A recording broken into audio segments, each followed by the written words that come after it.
Hello, everyone. Dr. Vicky speaking to you from the Seeds of Transformation Healing Center. I want to look at a aspect that's happening on the 17th of March, 2025. So let me pull the chart up and we'll talk about it. Okay, whoops. All right, here we go.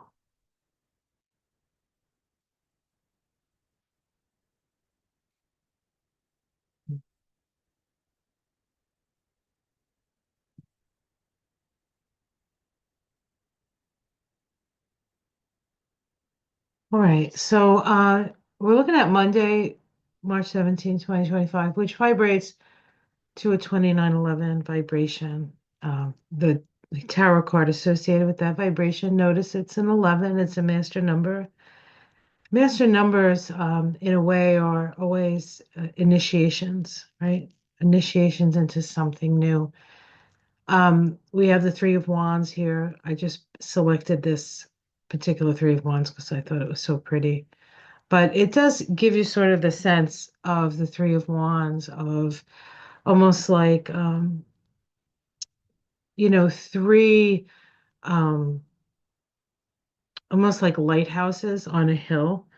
And of course, in the Rider Waite, this is you can only see the guy's back, and he's got the three wands, and he's waiting for he's watching his ships come in. So there is this sense of we're watching our ships come in, right? We're perhaps watching the consequences of our choices, right? Um, But the aspect is actually a conjunction between the sun and the north node. Now, the nodes of the moon are the karmic axis. They are the direction. If we come into a situation, we want to know where we're at. And where we're being expected to go, and what tools we have to take that journey. We look to the nodes of the moon, and the south node of the moon, which is over here in Virgo. That is sort of the repository of all things sort of Virgo. And the North Node is wanting to move forward um, into the energy of Pisces.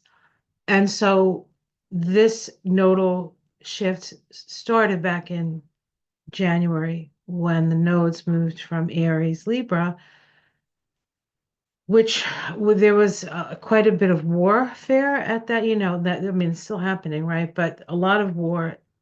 Mars, I'm sorry, Aries Libra is an axis of war and peace, really. And now the nodes have moved into the mutable signs associated with health and healing. So this is a time of health and healing and forgiveness and reimagining and letting go of the need to be perfect and letting go of those sort of critical mind things that prevent you from being willing to like move into your dream. Now, we're not always like there are times in our lives when we wholeheartedly go into a dream only for it to be a catastrophe. So we've all had those experiences, right? But was the time right for that? Well, I feel like the time is right for that now, for that dreaming the big dream.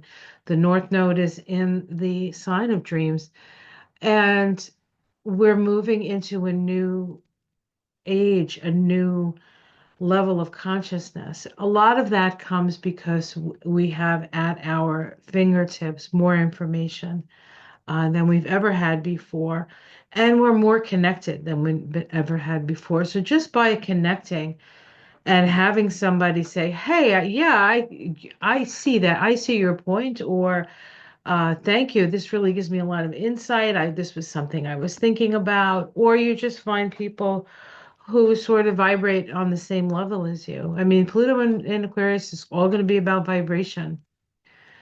And so this is an opportunity for us to see the vision of the future that we want to create through our imagination. and then action, backing it with action. So this really is a time to dream a big dream, because what has come before is in the process of dissolving away. And the question is, who do you want, whose vision do you want to see in your future? If you continuously focus and catastrophize on a vision that's only a possibility, let's dream the dream of possibility, right? Dream the dream of possibility of what it could be.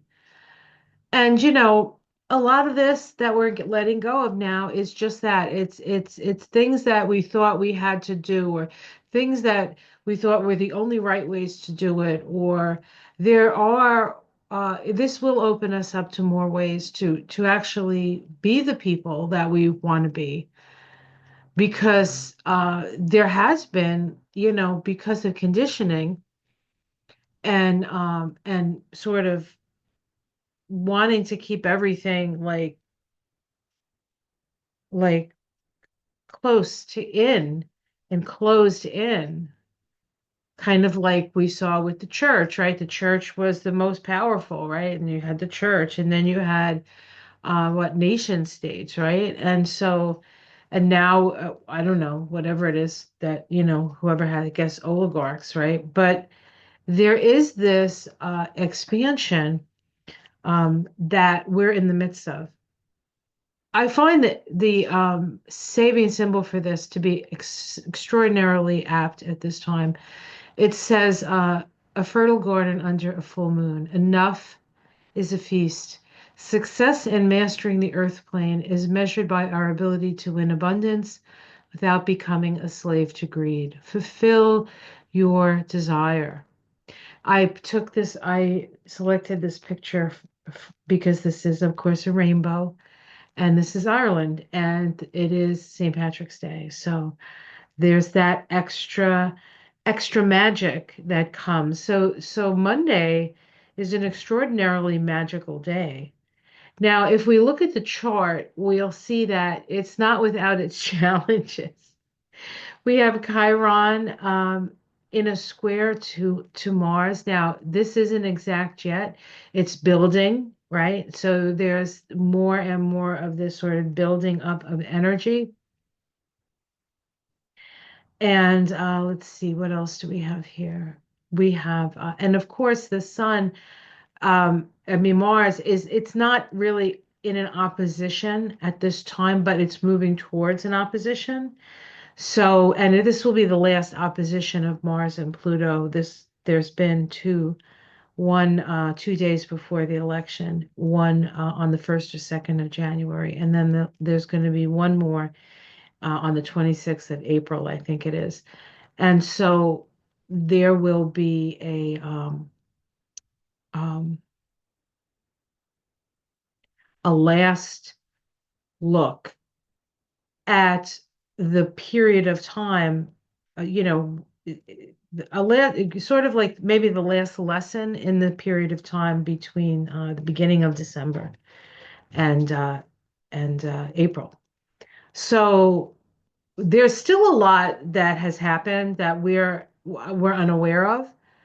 There's a lot going on behind the scenes, I feel, and um, I'm not sure we're privy to it. Although I will say we feel it.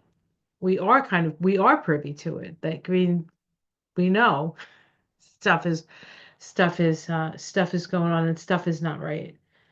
Um, and enough is a feast.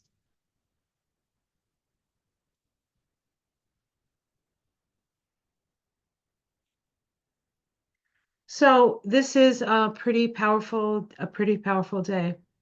So I wanted to share that with you so you could prepare yourself for the powerful day. All right, guys, have yourself a great day. I hope you enjoyed this. Like and subscribe, please, if you haven't. Much love to you all. Namaste.